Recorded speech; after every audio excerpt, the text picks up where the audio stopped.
Everyone, welcome back to my channel. Guys, আমি তোমাদের সাথে আবার একটা নতুন ব্লগ নিয়ে চলে এসেছি।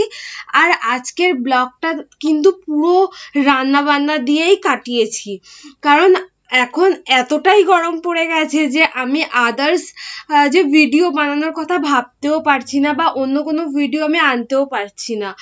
কারণ আমাদের বাড়িটা পুরো খালি, মানে গাছপালা খুবই কম আছে। আর তার উপরে যা প্রচন্ড গরম পড়েছে, তোমাদেরকে জাস্ট আমি বলে বোঝাতে পারবো না। তো আমার মা বিকালবেলা উনুনে রান্না করতে গিয়েছিল, তো আমি তখনই আমাদের উনুনে রান্না করার এক্সপিরিয়েন্সটা তোমাদের সাথে শেয়ার করব। তো সেজন্যই আমি এখানে বসে বসে আমার ভিডিও করছিলাম, আর মা রান্না বান্নার জন্য সব তোড়জোড় করছিল।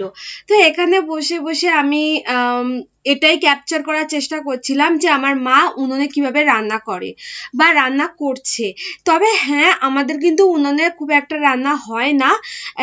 হঠাৎ করে মা একটা উনুন বানিয়েছে, তো বললো চল আজকে একটু রান্না বান্না করি, কারণ সকালের দিকে এত গরম থেকে রান্না করা একদমই পসিবল না। তো বিকালের দিকে একটু ঠান্ডা হয়ে গেছিল, তখনই কিন্তু আমরা এই রান্না বান্না সব তোড়জোড় করে নিয়ে চলে এসেছি। আর এখন কিন্তু আমি খুব বেশি ভিডিও দিতে পারছি না, খুব কমে ভিডিও দিচ্ছি, মানে রেগুলার যেভাবে আমি ভিডিও দিচ্ছিলাম এখন কিন্তু দিতে পারছি না। কারণ এই গরমে না, একেই তো গরমে ভিডিও বানানো একটু প্রবলেম তো আছেই, কারণ আমাদের বাড়িতে এসি এটা ওটা সেরকম কিছুই নেই। তার উপরে প্রচন্ড গরম, মানে তোমাদেরকে আমি বলে বোঝাতে পারবো না আমাদের বাড়িতে এতটাই গরম। তার উপরে আমার মায়ের শরীরও ভালো থাকে না, যে কারণে আমি রেগুলার এই মুহূর্তে ভিডিও বানাতে পারছি না।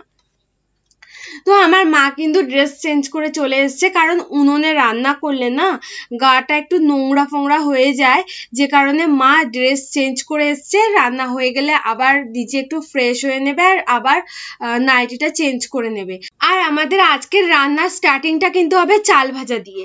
তোমরা যদি মানে ওয়েস্ট বেঙ্গল থেকে কেউ আমার ভিডিও দেখে থাকো, আর ওয়েস্ট বেঙ্গলই কেন বলছি, যে কোনো বাঙালিরাই যখন তোমরা এই ভিডিওটা দেখছো, তোমরা কিন্তু খুব ভালো করে জানো যে চাল ভাজা মানে বাঙালিদের কাছে একটা অন্যরকম অনুভূতি।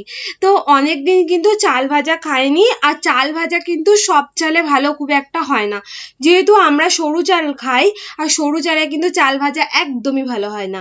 তো কন্ডল থেকে আমাদের রেশনে যে চাল দিয়েছিল, সেখান থেকে আমার মা একটু চাল নিয়ে নিয়েছে, মোটা চাল ছিল, তো সেই চালে চাল ভাজা কিন্তু খুব ভালো হয়। তো ওটাই আজকে মা ভাজছিল, কারণ চালটা অনেকদিন ধরেই রাখা ছিল। মা একটু খাওয়ার সোডা নুন মাখিয়ে নিয়েছে, হালকা জল দিয়ে এবার এটাকে ভাজবে। তো মা বললো ফার্স্টে আমি এটা দিয়ে স্টার্ট করি, তারপরে সন্ধ্যাবেলা বসে চানাচুর টানাচুর দিয়ে মাখিয়ে চাল ভাজা খাওয়া যাবে। আর যেহেতু আমার মুখে আলসারের জন্য আমি চাল ভাজা অনেকদিন ধরেই খাইনি বা ঝাল খেতে পারছিলাম না, তো এখন যেহেতু আমার মুখটা অনেকটাই বেটার হয়েছে, তো আজকে আমারও ইচ্ছা করছিল যে একটু আমি চাল ভাজা খাই। আর আজকে মানে কি বলবো তোমাদেরকে, আমার একটু শরীরটা ভালোও লাগছে না, কেমন একটা খুবই খারাপ খারাপ লাগছে শরীরটা। আর একটু এক্সাইটেড ছিলাম, যেহেতু আমার বান্ধবী আসবে শুনেছিলাম, কিন্তু তারপরে যখন শুনলাম যে না আমার বান্ধবী আসছে না, তো আমার মুডটা পুরো খারাপ হয়ে গেছে। আর মা এখানে এটাই আমাকে বোঝানোর চেষ্টা করছিল যে ছাড়, বাদ দে, পরে আসবে, মন খারাপ করিস না। তবে তোমাদেরকে আর একটা জিনিস এখানে দেখাতে চাইবো, দেখতে পাচ্ছ হাঁড়ির মধ্যে কিন্তু প্লাস্টিক জড়ানো আছে, কারণ মা তেল মাখিয়ে রেখেছে, ফার্স্টে সর্ষের তেল মাখিয়ে দিয়েছে হাঁড়ির পেছনটাতে, তারপরে প্লাস্টিক পরিয়ে দিয়েছে। এবার যখন এটা উনুনে রান্না করা হবে না, তখন কিন্তু হাঁড়িটা কালি হবে না, ওই প্লাস্টিকটা খুলে দিলে হাঁড়িতে একটুও কালি লাগবে না, আর প্লাস্টিকটাও কিন্তু পুড়বে না। তো কথা বলতে বলতে আমাদের চাল ভাজা হয়ে গেছে। তো ফার্স্ট যে চালটা নিয়েছিল ওটা ভেজে নিয়েছে মা, তারপর সেকেন্ড যে হাফটা ছিল ওটা সেকেন্ড বারে ভাজছে। আর আমি এখানে বসে বসে চাল ভাজা খাচ্ছিলাম, আর আমার ভাই একটু একটু করে ফটো তুলছিল, মানে ভিডিওটা করে দিচ্ছিল, আর বলছিল যে আমি খুব মোটা হয়ে গেছি, মোটা লাগছে, এটা ওটা সেটাই বলছিল। আর আমি আমার বান্ধবীর কথা তোমাদেরকে বলছিলাম যে আমার বান্ধবীর আসার কথা ছিল, কারণ ওর বিয়ে হয়ে গেছে আর ও কিন্তু অনেক দিনই আসেনি, আর আমাদের বাড়িতেও খুব একটা আসেও না। তবে আসার কথা ছিল কিন্তু আসতে পারেনি, তার কারণ ওর যে হাজবেন্ড আসতে দেয়নি। তোমাদেরকে আমি সবই বলি, আর এটা বলতে আমার একটুও দ্বিধাবোধ হচ্ছে না। আমার বান্ধবী মুসলমান, কিন্তু ওর বিয়ে হয় একটা হিন্দু ছেলের সাথে। আমি হিন্দু হতে পারি, তবে আমি এমন মনোভাব রাখি না যে একটা হিন্দু ছেলে যদি কোনো মুসলিম মেয়েকে বিয়ে করে তাহলে তার উপর অত্যাচার করতে পারে। সে শুধুমাত্র আমার বান্ধবী বলে আমি তাকে সাপোর্ট করছি, এটা একদমই না। যদি কেউ হিন্দু মুসলমানকে বিয়ে করে বা মুসলমান হিন্দুকে বিয়ে করে, সেটা তাদের ব্যক্তিগত ব্যাপার, সেটা তাদের নিজের ইচ্ছাতে তারা করছে। কিন্তু জোর করে যদি তাদের এটা করানো হয়, কাউকে কনভার্ট করানো হয় এক ধর্ম থেকে অন্য ধর্মতে, এটাকে আমি একদমই সাপোর্ট করি না। কিন্তু ওরা দুজন ভালোবেসে বিয়ে করেছিল, আমার বান্ধবী আর ওর যে হাজবেন্ড। কিন্তু পরবর্তীকালে ওর যে হাজবেন্ড সে একটা সাইকো, তার উপরে শারীরিকভাবে, ফিজিক্যালি, মেন্টালি, মানে সবকিছু ভাবে অত্যাচার হয় তার উপরে। আর সবকিছুই জানা সত্ত্বেও আমি তাকে কোনো হেল্প করতে পারি না। মাসে বছরে যদি সে একবার আসতেও চায়, তার উপরে বিভিন্নভাবে টর্চার হতে থাকে।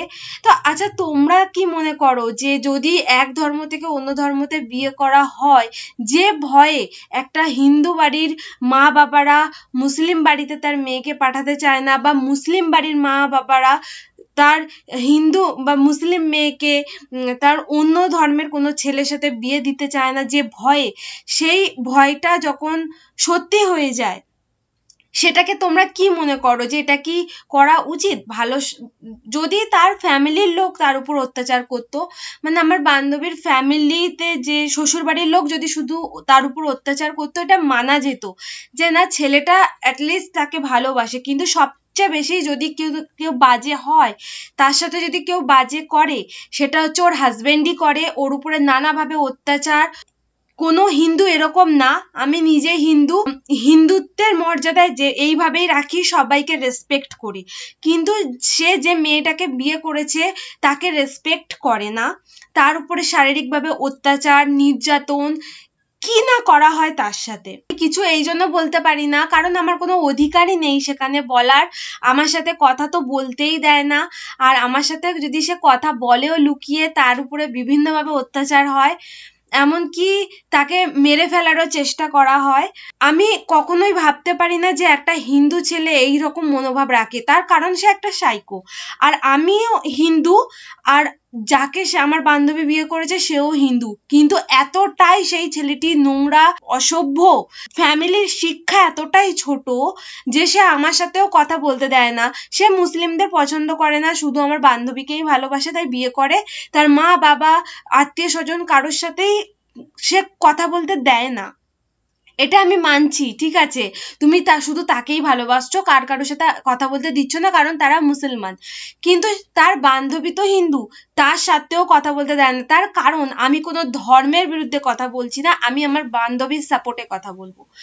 আমার বান্ধবী যদি অন্যায় থাকে তাহলে আমি তাকে কখনোই সাপোর্ট করব না, কিন্তু তার উপরে যে অত্যাচারগুলো হচ্ছে আমি সেটা বলতে চাই, আমি তার বিরুদ্ধে কথা বলতে চাই। আর যদি এই ভিডিওটা আমি জানি যে যার কথা আমি এখানে বলছি তার কানে অবধি যাবে, আর আমি তাকে শোনানোর জন্যই এই কথাটা বলছি, অতি অবশ্যই যেন সে কোনো না কোনো ভাবে এই ভিডিওটি দেখে। তো যারা অত্যাচার করে বা যারা এই ধরনের অন্যায় করে, তাদের শিক্ষা, তাদের ফ্যামিলি, বাবা মায়ের শিক্ষার উপর যথেষ্ট সন্দেহ হয়।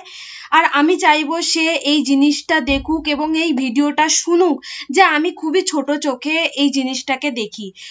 কোনো ধর্ম বড় নয়, সবচেয়ে বড় মনুষ্যত্ব। আর অন্যায় যে তুমি করছো, এর ফল তুমি একদিন নিশ্চয়ই পাবে। তো কথা বলতে বলতে পুরো ভিডিওটা শেষের দিকেই চলে এসছে।